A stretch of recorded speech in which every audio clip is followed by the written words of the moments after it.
All right. Hi, everyone. Welcome back. Final Friday 15 of September. So what is a Friday 15, you ask? Well, every Friday at 12 p.m. Central Time, we go ahead, we take 15 minutes to answer your questions about the travel industry that you've submitted on our website. If you have any questions that you would like to submit or you want to watch past episodes, go to hostagencyreviews.com/Friday15. We are known for bringing many special guests on, so this is a really fun way to end the week. And we're going to end September. And I'm so excited to welcome Jackie Friedman from Nexion Travel Group to join us this week to answer some questions. Hi, Jackie. Hey, how are you doing? Oh, I'm doing good. How about you? I'm great, Shayna. Oh, wonderful. Well, before we get started very quickly, we're going to link two super important links in the chat for you. The first one is going to be, we have our Hardwired. So our travel agency tech week is coming up in 2 weeks. So if you want to join us, registration is absolutely complimentary to anyone who wants to join for the week. We are going to link that, as well as we are doing a call out for Host Week because we host so many events in January. If you're interested in speaking and doing an educational session, I will link that as well. You have until Tuesday, September 30th, so please feel free to submit your application. But with all of that said, Jackie, are you ready for our first question? I sure am. Wonderful. Okay, well, this one, I'm surprised that this one's never been asked before, but this is from Michelle. When I'm looking for a host agency, is it better to find one that is based in your home state, or does it not really matter? Michelle, that's a great question. And we do hear that from time to time. And the answer is it really depends on what in particular you're looking for in a host agency. If you are looking for to be hosted by a local agency where you can go into an office from time to time and sit side by side with other independent contractors or employees, that would probably be the only reason why you might want a host agency in your hometown. But for most other reasons, you're going to want to find one that is the best fit for what you're looking for, that feels right, that has programs that are aligned with what you want to do. A lot of the suppliers have the ability now to give you the best of both worlds, so that through secondary phone field and other programs like that, even if you're affiliated with a host in a state other than where you reside, you still have the ability of working with local BDMs. So again, getting the best of both worlds. So I would say 98% of the time, the location of the host shouldn't matter. I completely agree with you. I think also this question comes up a lot when we're talking about seller of travel licenses as well. So could you speak a little bit to that, just to explain to the audience a little bit what that is? Sure. So there are a handful of states that do have requirements for seller of travel. Some are a little bit more, a little tougher than others. So for example, let's take California, for example. You want to make sure that if you have clients in California, that you sign up with a host who has a California seller of travel number. Same thing for Florida. There's a handful. In many cases, you may be exempt if your host has a valid seller of travel level number. However, you want to make sure that you understand the conditions with which you can use that host seller of travel. So, for example, the state of California, you want to make sure that if you are selling to clients in California, you're not collecting funds directly from them if you don't have your own seller of travel. You can call in their credit card payments directly to the supplier, but be careful in charging service fees or in taking any kind of cash payment. So you're going to want to know that. California is one that if you are selling to a lot of clients in California, you may want to get your own seller of travel number, regardless of who you're hosted with, so that you don't have those restrictions in terms of not being able to take fee money from your customers, because I am a big proponent in charging service fees. I completely agree with you. We will share an article about charging service fees, but we are going to share a little bit during that Hardwired on what we've learned about service fees from the over 4,000 travel advisors that responded to our annual report. So you're going to understand that service fees actually typically make up almost for the ones that charge can make up to 20% of their annual income. And so that's a large chunk that you are missing out on if you aren't charging fees. So I couldn't agree with you more. You also want to add to that your cash flow, right? So you might be making a booking right now that's going to travel next year. You'll get paid commission next year. By charging a service fee or professional fee, you're bringing some income in the door now at the time that you're doing the work, which I believe, particularly when you're getting started, it's important because otherwise it's a little bit of a waiting game until you start seeing the commissions coming in. Absolutely. Incredibly smart, especially for those of you listening who are just starting out as well. I'm also going back to the initial question. We're going to link a locator map that we have. If it is something that's important to you to look at a host agency that is based in your home state, though I am in complete agreement with you, Jackie, that would be kind of, to be honest, wouldn't be first, second, or third on my list of things that I'm looking for when I'm looking for a host. Yep. There are definitely much more important attributes that I want to consider when I'm picking a host. All right, question number 2. I quite like this question. So this is from Emily. She's asking, I'm an aspiring travel advisor and keen to better understand how to tackle social media. I have my own personal Instagram account that I've been using for years to share content of my own travels. So I'm wondering what the pros and cons would be of utilizing my existing account and community versus starting a brand focused one from scratch. Do you have any advice on how to set myself up for success? I mean, Emily, that's a great question. And, if you have an established Instagram account, you have followers who, can be potential clients, that's a great place to start. You have that connection with them, whether you know them or whether they're just following. Once you're established and you know what your brand is, you can certainly then set up a business, business social media account, but you don't have to do that right out of the chute.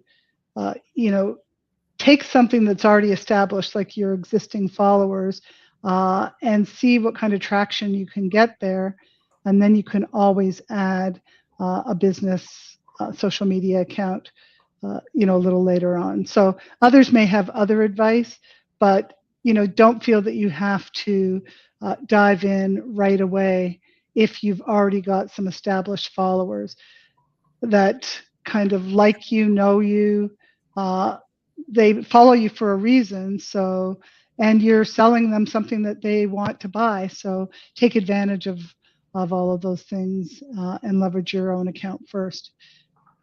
Yeah, absolutely. And I think the good thing specifically, Emily, about Instagram is that, even in your bio, you can share like, this is my new business page, and you can link directly to it. Mm-hmm. You can link to it through your posts or your reels or your stories. You can share that also through your stories. Like, I am a certified travel advisor and here is where I will be posting more, but you can always schedule similar or same posts in both channels.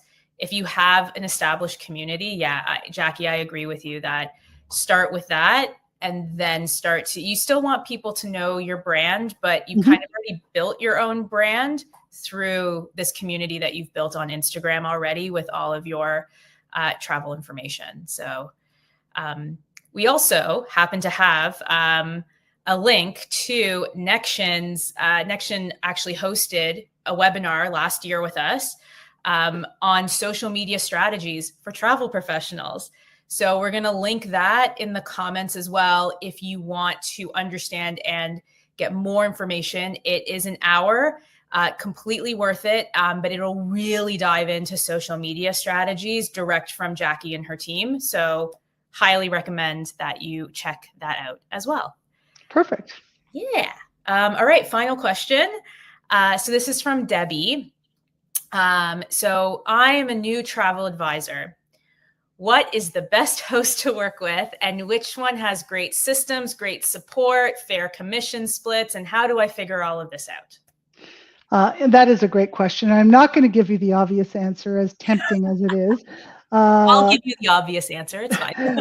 But, I think the first thing you want to do, it sounds like you've already given some thought, Debbie, as to what's important to you. But that's the first thing you want to identify. And then you've got a great resource in host agency reviews. Find a few that you think could be good fits and contact them and interview them, because the best relationships are two-way. You want to find out if that host is a good fit for you. The host may want to find out if you're a good fit for them. So having that conversation, but the key is to drill down to the things that are important to you. So if having a bookable website with an online booking engine is not important to you, then that wouldn't be something that would even factor into your decision. But pick, 2, 3, 4 that you want to get to know a little bit more, and I certainly hope Nexion is one of them. But have those conversations. You also, can read the reviews. If you're at events, different industry events, and you meet other advisors, ask them about their host. I sometimes find that the best people to ask sometimes is other advisors hosted with that particular agency. If I had to name my number one lead source, it would be referrals from other advisors. But they're going to be able to give you the answers that you're looking for if you find someone who has a similar business to them. So do your homework. Look at a number of different factors, economic factors. As a new advisor, you want to make sure that you go with a host that has great training programs for folks that are new to the industry. If they have coaching, what kind of ongoing education opportunities are there? What's the community like? What partners do they work with, and are those kind of aligned with the types of travel that you want to sell with? What systems do they provide, or perhaps give you reduced rates to be able to subscribe to? It's all of those things, but at the end of the day, once you've done your homework, you're going to go with your gut, and hopefully you make the right choice for you. Yeah, absolutely. And there are so many different hosts out there that have different niches, that are smaller, that are larger, that span across North America. Nexion spans across both the US and Canada. Mm-hmm. I'm slightly biased because I'm Canadian, so I love that you're up here as well. And, also you have almost, I think, 200 reviews between your Canadian directory and your US directory We do. on host agency reviews. So even if you don't, as a new advisor, have the opportunity to go to events and speak to the advisor community, and that's always my favorite thing about being part of this industry is the community. Everybody really will speak their mind and tell you what their experiences have been like, and will give you wonderful and beautiful advice. You can go read the reviews, which is great. You get to hear from everybody and see everyone that submitted something and what, and how they feel about their various hosts. And you have over 200 to view from Nexion Travel Group, which is a beautiful thing. So lots of different ones to compare. But like you said, Jackie, for me, it's kind of honing in and picking what's the most important to you. Are you more autonomous? Do you want more support? Is the opportunity for different levels of commission splits important to you, or do you need the training? Every host is a little bit different in how they do what they do. We actually have an article that we're going to link on tips to finding the best host agency. So really kind of goes through what kinds of questions you should be asking yourself and what you should be looking for within the hosts themselves. And we'll also link our directory, of course, because you can do comparisons side by side. You can ask a question, and that's my favorite part of the directories, is you can submit questions directly to the hosts. I've seen a multitude of questions come through to Nexion, and then I get to see all the answers too as they pop up. All of you are so wonderful at answering the questions so quickly, but make sure that anyone listening, make sure you're talking to a few of the hosts and getting to know them and letting them get to know you as well, so that you find one that suits you well. So yeah, no, I totally agree. Yeah. On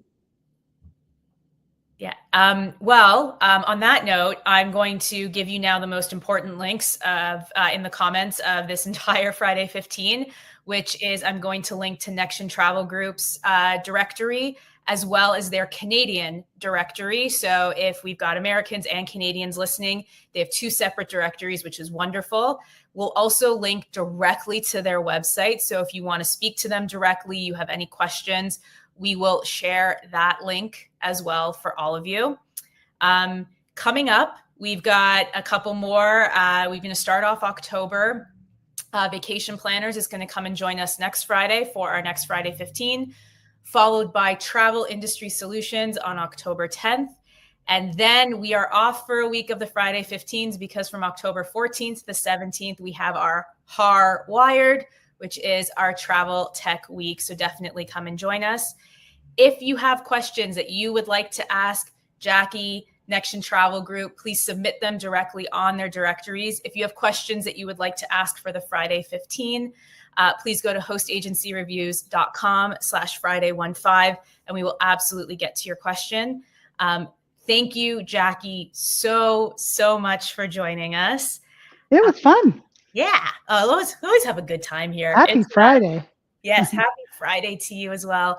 Have a wonderful weekend, everyone, and we will see you next Friday. Bye, all.